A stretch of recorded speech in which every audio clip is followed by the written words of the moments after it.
If you want to make a stunning balloon garland, follow along as I walk you step by step through the entire process. First, you're going to need an electric balloon inflator and two 11-inch balloons in the same color. Inflate these balloons until they're nearly their full size. Then I'm going to let a little bit of air out of each and gently press them against the table or my torso so that they're anywhere between 6 and 9 inches in diameter and nice and round. Then take the nozzles and wrap them around each other twice and tie them in a knot. This will create your first pair. Make a second pair in the exact same way, and then overlap these two pairs so that the nozzles touch in the center, and twist one balloon from each pair around each other, locking them into a quad. Repeat this step until you have 4 quads in each of the 4 colors needed for this garland, for a total of 16 quads. I'm going to be assembling this large garland into smaller sections to start with, and to join all those quads, I'm using an empty 260 balloon that I removed all the air from and tied the nozzle in a knot. Then tie that nozzle to one of the nozzles of your first quad. Take a second quad in the same color as your first and set it right on top so one balloon of this quad sits between 2 balloons of the quad below it. Pull that 260 string up through the center of this new quad and wrap it around 2 balloons on opposite sides from each other. This will lock the 2 quads together and is the start of our garland.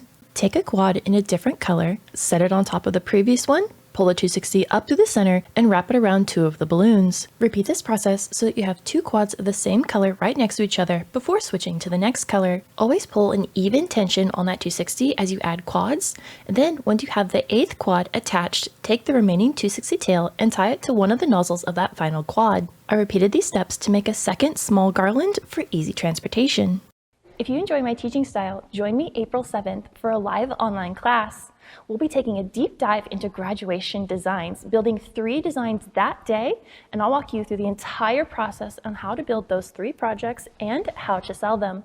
If you'd like to learn more about the class, check out the link in the description box below where you can get all the details and get registered now. I'm going to hang my garlands at an angle directly to this wall.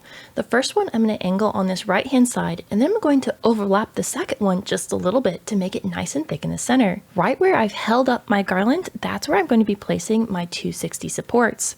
I'm using a little bit of painter's tape, and I'm going to apply it in an H pattern over the top of my empty 260. I'm using painter's tape in an overlapping method to stick my balloons to the wall without damaging the wall. When using this method though, it's critical that you don't pull too hard on the 260 when you attach the garland to the wall. The painter's tape has enough sticking power to hold the weight of the garland, but if you've wedged the garland against the wall and it's constantly pulling tension against the 260, it'll actually rip the tape off the wall, even though it should be enough sticking power to hold the garland in place. That's why it's so important to make sure your 260 balloon will be long enough to support the garland without wedging the balloons against the wall. I'll show you how to attach the balloons in just a moment.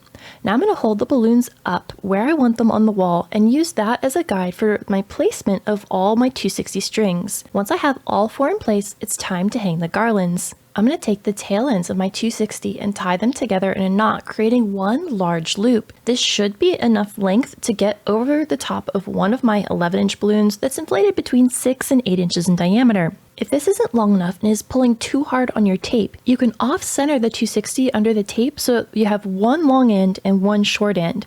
And you're going to tie the short end to the 260 right against the wall, leaving one long tail that you can tie directly to the nozzle of one of the balloons of the garland. Let's talk about the shape of this garland. I want it to be narrow at the ends and wide in the center. That's why I'm hanging these 2 garlands at an angle and overlapping them in the center. Then I'm going to come in with some larger 18 or 24-inch balloons to bulk out the garland. I've tied an empty 260 balloon to the nozzle of each of these balloons, and I'll use that to attach it to the garland. Now I want to nestle these larger balloons in against the 11-inch balloons so that they look like they're a part of the garland as a whole and not just sitting on top. Once I like where the large balloon is sitting, I'm going to take the 260 tail attached to the nozzle, gently tug on it, and wrap it in a figure 8 pattern around 2 of the balloons that are nearby. Then you can let go of the tail and it'll disappear into the center of the garland. Sometimes these tails can be helpful in attaching the mini garlands later on. I'm attaching all of my large balloons in areas where I need to either fill a large gap or add a bit more visual texture. Another great way to add texture to the garland is to attach some mini garlands. To make those mini garlands, inflate 5-inch balloons to 4 inches in diameter. You can either use a hand pump, or because there's so many to inflate, I like to use an electric timer pump. I can set one time and inflate all my balloons to the exact same size every time. Now I'm going to inflate 2 of these balloons at the same time and then tie them into a pair by wrapping the nozzles around twice and tying them in a knot. Repeat this step until you have 40 balloons inflated and tied into pairs. Take an empty 260 balloon you've removed the air from and tie the end of that 260 to the nozzle of one of your 4-inch pairs. Hold the 260 balloon in your dominant hand and place the balloon pair on the table so one balloon is pointing towards yourself. Take a second balloon pair and layer it on top of the first so that it looks like an X. Gently press down on it, pull the 260 up and wrap it around one of the balloons of this pair. Continue adding pairs and wrapping the 260 around one of the balloons of that pair, making sure you're alternating the position of each of those pairs back and forth. I find it helpful to always hold the 260 balloon in one of my hands so I can consistently be pulling an even tension on that 260 balloon.